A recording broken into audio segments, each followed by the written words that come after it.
ਇਹ ਆ ਵੀ ਕਿਸਾਨ ਇਹ ਜਿਹੜਾ ਪੱਕੀ ਜਗ੍ਹਾ ਤੇ ਹਲ ਫੇਰੀ ਜਾ ਰਿਹਾ।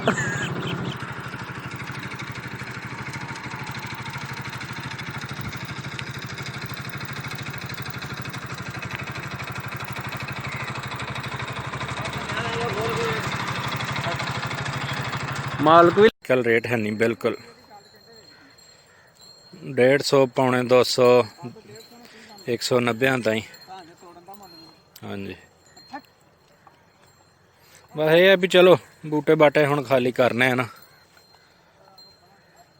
और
आज ही कणक बीज के ते हुण चौरी फैसल जड़ा ना नुकरां गोडन डिया।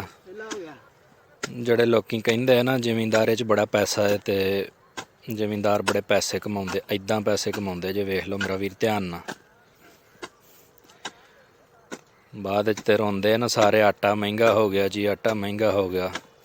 इत्थे खादां दे मुੱਲ भी ते वहाई दा मुੱਲ भी पूरा नहीं हुंदा जिमींदार दा विचारे दा, ते इदां खपना पैंदा जे।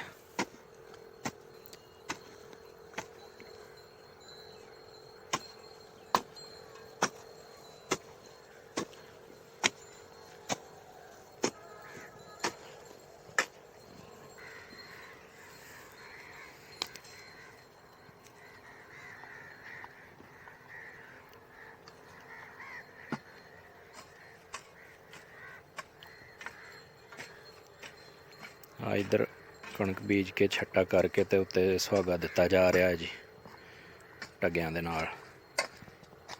एक जवान वो लगा जे विच गोडी करन और एक जवान आ लगा होया जी। इदां फसल तैयार हुंदी है जी, ते हाले इब्तदाई स्टेज है इहदी, इहनूं बीजिया जा रहा ते इहदे वड्ढण तक इदां ही मेहनत होनी है, फिर जाके कोई 4 दाने घर आउणे आ जी।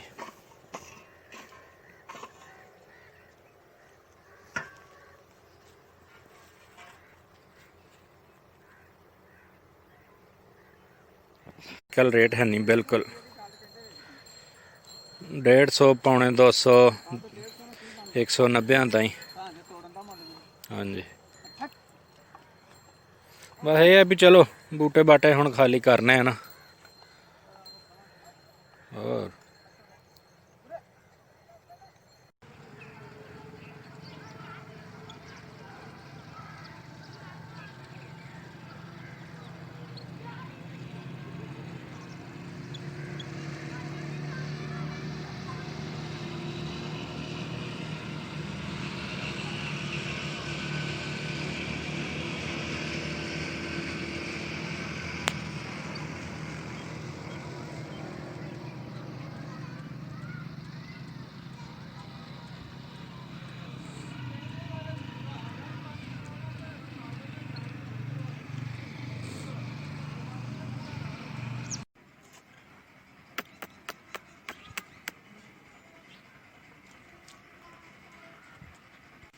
5-7 ਮਹੀਨੇ ਦਾ ਹੋਣਾ